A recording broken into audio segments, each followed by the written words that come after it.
Hi and welcome back to the channel. Now today I'd just like to make a video about something that I've been going through with a group of clients that I work with, and it's really this idea of information and wisdom. So when we look at the world out there, we're given more and more information to gather more and more information. There's an endless stream of information. It's coming at us from absolutely everywhere.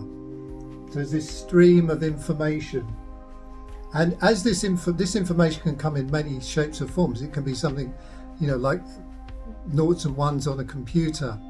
It can be a pain in our shoulder that registers in a nervous system, and this is all gathering. It's all information, but it's in formation. The point is that all of this information, it never forms. It never actually forms into anything. It's always in formation. It's never complete. So there's never an end to information. There's always more and more information all the time. And what we do with that information is that parts of that, because obviously if we had all of the information, we were subject to all of the information, and like our brains are more like transducers. So what they filter out more than we perceive.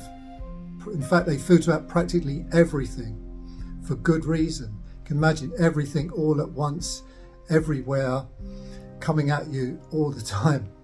It's probably like, a lot of people's average day at work or looking after the kids or whatever. I think everything's coming at always, forever, everywhere at once.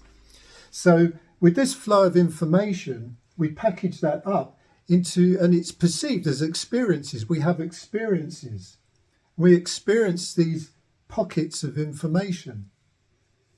And what I'm suggesting is that really what we're always looking at in this scenario is the past. So whatever you experience has already gone through a process, already gone through a nervous system, or it's come from somewhere, it's actually the past. And it's the past posing as the present. But nevertheless, you could say, we have an ex-partner. Whenever there's an ex, there's always something, ex-sport. Mind you, I've got explore here as well. And I was interested as to where that came from. It's actually the root of that is to cry out or to weep. So, what to say, eh? So from there, when we have these experiences, the information just keeps on flowing, but we separate it out. We have these experiences, and then from those experiences, those experiences are really collated into what we could call knowledge. So information plus experience becomes knowledge. So really, knowledge is another way to recognize things, to recognitize things. So again, we're looking, this is all about the past. And then we have this other quality called wisdom, a highly treasured quality of wisdom. And I believe that in our culture, we've actually got the wrong perception of what wisdom actually is.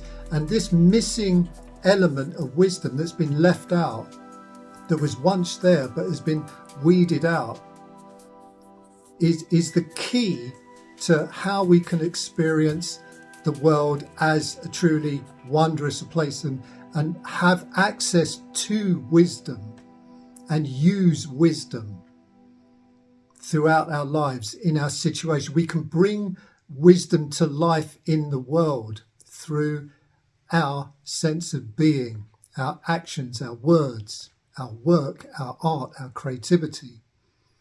It can be encapsulated and expressed in all of those forms. But as we currently have wisdom, it keeps us trapped in this constant never forming, this constant stream of information, the overwhelm of information.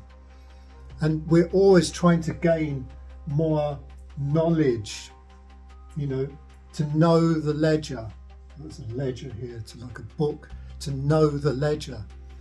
And again, once we know the ledger, then we can take actions based. So these are all useful things in everyday life. But we have to understand that this is all, we could say this is time. Information, the flow of information creates time. And in that flow, this sense of experience is like where this sense of I, we show up within that. And then that I gains knowledge and tries to do things in the world, tries to have volition, tries to have a way of moving through reality that is effective and works. And these are all good things. There's nothing wrong with any of this, but what goes wrong is when we miss out the crucial aspect. Yeah. So I'm going to suggest that wisdom, when along this trajectory, and we'll find out why this trajectory doesn't even need to be the way it is anyway, when it arrives at wisdom, something else happens. And in ancient Greek mythology, in Greek Greek language, wisdom was Sophia. So it's the feminine element, the feminine quality, the goddess Sophia. And Sophia, you could say in the way of looking at it there, was that she was comprised of knowledge, I'm going to say. I mean, it's deeper than that. There's many other aspects, but let's make it as simple as possible. Knowledge and intuition, or inner tuition, the intuition, the part, the mystery, the feminine mystery, the womb of mystery. Hi, I'm actually back. I had to stop the video. Anyone that makes videos is going to know the amount of interruptions one can get when you're making a video. You just get it all set up beautifully, everything right, nice and quiet, no problem. And then you get either a phone call, a knock at the door, someone drilling outside. So I think this is all part of the mix, actually. But anyway, I thought I'd just say that rather than do some clever cut so it all looks totally professional. So really I was talking about when we get to wisdom and the idea of Sophia, which is this is the part that's missed out. And this is why we're bombarded with information and knowledge, and why it doesn't actually feel right. It doesn't feel good. It doesn't give us access to anything other than more stuff. And the reason is because we've left out the mystery, the feminine mystery, the inexplicable, the unexplainable, the things that cannot be quantified. And wisdom, and in fact, wisdom can even arise. It doesn't even need all this whole thing here. You see, because wisdom can arise from, it can have access to other realms, the spiritual realm, the collective consciousness, It can have access to those parts, and it can draw information from those other elements, and then it comes through us. We can transmit it. We are receptacles, vessels, and then we can take what's that wisdom and translate it into our lives, through our lives.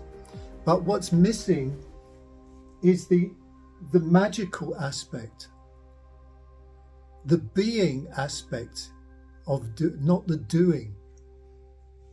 Yeah. So even like the word, we look at the word wizard, wise man. It's always used wise man, wisdom, wise man, wizard. Yeah. But also what's missed out in, like, we have the wizards and witches, but really the witch holds the key, because the witch, if you really dig deep enough, the the root of that word even comes from something that was pertaining to sacred, yeah, or divination, the divine nation, creating a divine nation, divination, and other aspects of that which are called supernatural. But I would say that they're really natural. So this divine feminine, the divine feminine, yeah, the mystical, the unexplainable, the question that doesn't have an answer, and yet it resides, it resonates in us. It sets us, this question that doesn't have an answer, it sets us into motion. It gives us a sense of wonder in the world, a sense of being in the world. And that translates into the extraordinary. And wisdom gives birth. It gives birth to new ways of seeing, new approaches, new art, new ways to think about or perceive creativity, to express creativity. And we're missing that. This has been written out. The Sophia, the wisdom. So instead of the age of information, what we really need is the age of wisdom. How to deal with all of this arises through wisdom. And it's the magical feminine aspect that has been crossed out. I mean, there's no great mystery about this. I mean, you look through history, the feminine principle, the sacred feminine principle has been written out of his story. And when we embrace this and when we bring this to life, when we reintroduce this into the world, extraordinary transformations take place. It means that the information takes on a different quality, and as it comes through our experience and is translated into knowledge, it then can also have this magical quality about it, which is palpable, which sets things in motion that are in line with magical things. And this is why in our culture we've been taught to fear these questions that don't have answers. Fear, or to even not be able to contemplate a question that doesn't have an answer. Life is a question with no answer. And you see, this information, we're led to believe that inflammation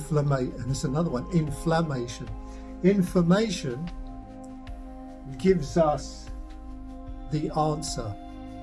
At some point, with super intelligent, this endless stream of information will somehow reveal the mystery. How can that ever, it's completely not in touch with the mystery. How can it ever reveal it? It doesn't know anything about it. And that's the thing, this whole way of understanding, this whole way of being, whole way of showing up in the world has nothing to say about the deep mystery, the Sophia. But when that mystery is combined with knowledge, then you get something utterly extraordinary. So anyway, thank you for watching. I hope that was helpful.